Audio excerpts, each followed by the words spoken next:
ఇతరుల సహాయం తీసుకోవడం తప్పు కాదు కానీ ఆధారపడటమే ఒక పెద్ద పొరపాటు. ఎందుకంటే మొదటిది మనుషుల్ని బలవంతులుగా మారుస్తుంది, రెండవది బలహీనులుగా మారుస్తుంది. ఏమంటారు? ఎగ్జాంపుల్గా ఒక చిన్న కథ అండి. ఒక పక్షి బాగా వెతికిన తర్వాత ఒక ఏపుగా ఎదిగిన పొలం మధ్య తన గూడు కట్టుకుని గుడ్లు పెట్టి పిల్లల్ని పొదిగింది. ఆ పక్షి రోజు బయటకు వెళ్ళడం, పక్షి పిల్లలకు తిండి గింజలను తేవడం తన పని. తల్లి తిండి గింజల కోసం బయటికి వెళ్ళినప్పుడు పిల్లలు మాత్రం భయంగా తల్లి కోసం ఎదురు చూస్తూ ఉంటాయి. ఒకరోజు ఆహారం తీసుకొని సాయంత్రం గూటికి వచ్చేరిన తల్లి పక్షికి తమ పిల్లలు బాగా భయపడిపోయినట్లు గుర్తించింది. ఏం జరిగింది అని పిల్లల్ని అడిగింది. దానికి ఆ పక్షి పిల్లలు జవాబుగా, నిన్న ఈ పొలం యజమాని రైతు వచ్చాడు, పొలం పండింది, ఇక మా అబ్బాయితో కలిసి వచ్చి కోతలు మొదలు పెట్టాల్సిందే అని అన్నాడు. దానికి తల్లి, మీరేమీ భయపడకండి, ఏమీ కాదు అని చెప్పి వెళ్ళిపోయింది. మరో వారం తర్వాత మళ్ళీ అదే రైతు వచ్చాడు. అరే, ఆలస్యం అవుతుంది, పనివాళ్ళని పిలిపించి రేపటి నుంచే కోతలు మొదలు పెట్టాలి అని అనుకుంటుండగా పక్షి పిల్లలు విని మళ్ళీ భయపడిపోయి తల్లికి చెప్పాయి. సాయంత్రం రాగానే పిల్లలకి ధైర్యం చెప్పింది, అది ఏమీ జరగదని. మరో వారం తర్వాత రైతు, ఇది ఇంకా ఆలస్యం అవుతుందే, రేపటి నుంచి నేనే పంట కోతను మొదలు పెడతాను అని అన్నాడు. ఈ విషయం విని ఈసారి తల్లి పక్షి, రేపు పంట కోతకు రావచ్చు, మనం వెంటనే గూడు మార్చాలి అని పిల్లల్ని తీసుకుని ఎగిరిపోయింది. కొత్త గూటికి వెళ్ళిన తర్వాత పిల్లలు తల్లిని అడిగాయి, అవును, రేపే పంటను కోస్తాడని నీకెలా తెలుసు అని అడిగాయి. అప్పుడు ఆ తల్లి, ఎప్పుడైతే మనుషులు ఇతరుల మీద ఆధారపడి పనులు చేస్తారో అవేమీ సకాలానికి జరగవు. ఎప్పుడైతే రైతు నేనే కోస్తాను అని అన్నాడో అప్పుడు అనిపించింది అది ఖచ్చితంగా జరుగుతుంది అని. ఇప్పుడు చెప్పండి, మీరు ఇతరుల మీద ఆధారపడిన పనులు ఎన్ని ఆగిపోయాయో, మీకు మీరుగా చేసుకున్న పనులు ఎంత త్వరగా పూర్తయ్యాయో. ఇతరుల సహాయం తీసుకోవడం తప్పు కాదు, సహాయం కోసం ఎదురు చూస్తూ కాలాన్ని గడపడం తప్పు. మీరేమంటారు? ఇక మంచి మాటలకు వెళ్దామండి. జీవితంలో ప్రతి క్షణము కూడా నిర్ణయాల మీదే ఆధారపడి ఉంటుంది, అవునా? ప్రతి ఒక్క అడుగులోనూ రెండో అడుగు గురించిన నిర్ణయం తీసుకోవాల్సి వస్తుంది. ఇక నిర్ణయం తన ప్రభావాన్ని తప్పకుండా వదిలే వెళ్తుంది. నేడు తీసుకున్న నిర్ణయం భవిష్యత్తులో సుఖానికో లేక దుఃఖానికో తప్పకుండా కారణం అవుతుంది.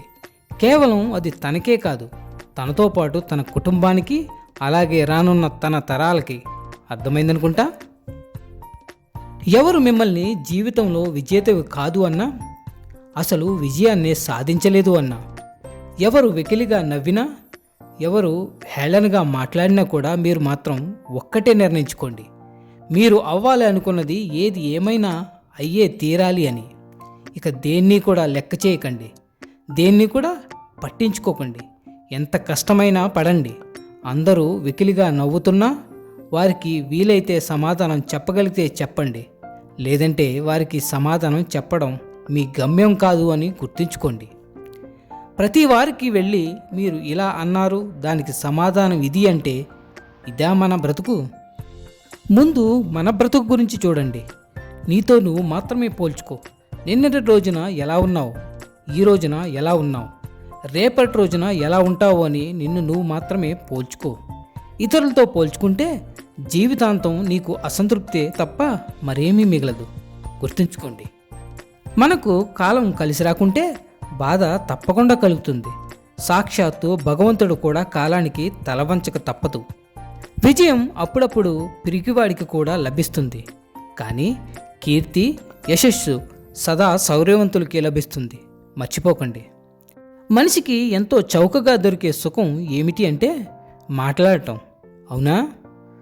మనకు భగవంతుడు మాటను ఎంత గొప్పగా ఇచ్చాడు అంటే, మాట అనేది ఇతర ఏ ప్రాణులకు కూడా లేదు, కేవలం మనుషులకు మాత్రమే ఉంది. మాటలతో ఎంత కష్టంలో ఉన్నవారినైనా ఓదార్చవచ్చు. మాటలతోనే పుష్కలమైన విశ్వాసం ఉండి బ్రతుకుదామనుకున్న వారిని కూడా మరణించేలా చేయవచ్చు. ఎలా అయితే రావణాసురుడు మాట్లాడిన మాటలకు సీతమ్మ తల్లి మరణించాలి అనుకుందో, ఎలాగైతే హనుమంతుడు మాట్లాడిన మాటలకు సీతమ్మ తల్లి బ్రతుకుదామనుకుందో. సరిగ్గా అలాగే మీకు అర్థమయ్యే ఉంటుంది మాట అనేది ఎంత శక్తివంతమైనదో అని. అంతటి శక్తివంతమైన మాటలకి ఆధారం పెదవులు. ఈ పెదవులు కదులుతూ ఉండటం గొప్ప కాదు, జీవితంలో ప్రయత్నపూర్వకంగా పెదవులు కదలకుండా ఉంచటం గొప్ప. అందుకే మహాత్ములు ఎప్పుడూ కూడా మౌనవ్రతం చేస్తూ ఉంటారు. అసలు మనిషి జీవితంలో చిట్ట చివరిగా పొందాల్సిన స్థితి ఏమిటి అంటే అది మౌనమే. బ్రతికి ఉన్నన్నాళ్ళు ఉపన్యాసాలు చేస్తూనే ఉండకండి, కొంతకాలం మాత్రమే ప్రసంగించండి. కాస్త పెద్దవారయ్యాక ఇక విడిచిపెట్టేయాలి, మౌనంగా ఉండగలగాలి. అసలు ధరించడం అలాగే ఆత్మను అనుభవించడం అనేది మౌనంలోనే జరుగుతుంది. మౌనం అనేది ఆత్మను అనుభవించేటువంటి స్థితి. ఇక వాక్కు అనేది దానికి భంగకరమైనది. అర్థమైందనుకుంటా. మనిషి అనేవాడికి ఖచ్చితంగా మౌనంగా ఉండటం అనేది తప్పకుండా రావాలి. మనం ఏం మాట్లాడితే ఏం వస్తుందో అంటూ ఉంటారు, అవునా? ఎవరి దగ్గర ఎంత మాట్లాడాలో, ఎప్పుడు ఎంత మాట్లాడాలో మనిషికి తప్పకుండా తెలిసి ఉండాలి. ఎప్పుడూ కూడా అదే పనిగా మాట్లాడుతూ ఉండకూడదు. ఎవరితో ఎప్పుడు ఎక్కడ మాట్లాడుతున్నావో దృష్టిలో పెట్టుకుని చాలా తక్కువగా మాట్లాడాలి. పెద్దలతో మీరు మాట్లాడేటప్పుడు మాట్లాడేది తక్కువగా ఉండాలి, వినేది ఎక్కువగా ఉండాలి. గురువులతో మాట్లాడేటప్పుడు గురువు గారు మాట్లాడేది శ్రద్ధగా వినాలి. కేవలం జవాబు చెప్పవలసినప్పుడు మాత్రమే వారితో మాట్లాడాలి. ఎవరైతే ఎక్కువగా మాట్లాడతారో వారి ఆయుష్ కూడా తగ్గిపోతూ ఉంటుంది. ఎవరైతే తక్కువగా మాట్లాడతారో వారు బ్రతకవలసిన దానికన్నా కూడా ఎక్కువగానే బ్రతుకుతారు. గురువులు చేసే గొప్ప కార్యం ఏమిటంటే 10 మందికి మంచి మాటలు చెప్పడం. గురువులు మాట్లాడకుండా కూర్చుంటే లోకానికి జ్ఞానం ఎలా అందుతుంది? మీరే ఆలోచించండి. మనిషి తొందరగా పాడయ్యేది, అలాగే ఎక్కువగా పాపాలను మూటకట్టుకునేది ఈ మాటల వల్లే. ఎందుకంటే మనిషికి ఇతరులని చులకన చేసి వెటకారంగా మాట్లాడటంలో ఒక సంతోషం ఉంటుంది. అది మితిమీరితే తప్పకుండా వారు పాపాలని మూటకట్టుకున్నట్లే. దోషం దొరలకుండా ఉండాలి అంటే మనిషి ఎప్పుడూ కూడా తక్కువగా మాట్లాడాలి. గుర్తుంచుకోండి. ఆరోగ్యం బాగోలేనప్పుడు అమ్మ విలువ, ఆర్థికంగా దెబ్బతిన్నప్పుడు నాన్న విలువ తెలుస్తుంది, కాదంటారా? కొందరు ఎప్పుడూ కూడా నవ్వుతూనే ఉంటున్నారు అంటే వారికి కష్టాలు లేవని కాదు, అలాగే కన్నీళ్లు రావని కాదు. వారికి అందరి ముందు చులకనవ్వడం ఇష్టం లేదని అర్థం. గుర్తుంచుకోండి. ఏమైంది అనేవాళ్ళు, ఏమీ కాదులే అని చెప్పేవాళ్ళు జీవితంలో ఒక్కరైనా ఉండాలి. అలాంటి వారు మీ జీవితంలో ఉంటే ఎప్పటికీ దూరం చేసుకోకండి. బాధ నుంచి వచ్చే బాధ్యత, అవసరం నుంచి పుట్టే ఆలోచన మీలో కొత్త మార్పుకు తప్పకుండా దారి చూపుతుంది. ఎప్పుడూ కూడా సాయం చేసేవాడికే గాయం చేసే మనుషులు తగులుతూ ఉంటారు, అవునా? జీవితంలో కోల్పోవడం అలవాటైన వారికి కోలుకోవాలన్న ఆశ కూడా చచ్చిపోతుంది, కాదంటారా? బలమైన జ్ఞాపకాలే మనల్ని బలహీనులుగా మారుస్తూ ఉంటాయి. అయితే గతం నుండి జ్ఞాపకాలు తప్పించుకోవడం ఎవరి వల్ల కాదు. కానీ జీవితంలో ఒక లక్ష్యం ఉన్నవాడికి గతాలైనా జ్ఞాపకాలైనా తుడిస్తే చెరిగిపోయే గాయాలు మాత్రమే. దారి కష్టంగా ఉంది అని నడక మానేస్తామా? అలాగే జీవితంలో కష్టాలు ఉన్నాయని బ్రతకడం మానేస్తామా? ధైర్యంగా ఉండండి. విశ్వాసాన్ని ఎప్పుడు కూడా కోల్పోకండి. ఇక మళ్ళీ వచ్చే వారం కలుద్దాం మరిన్ని మంచి మాటలతో. Signing off Venkat.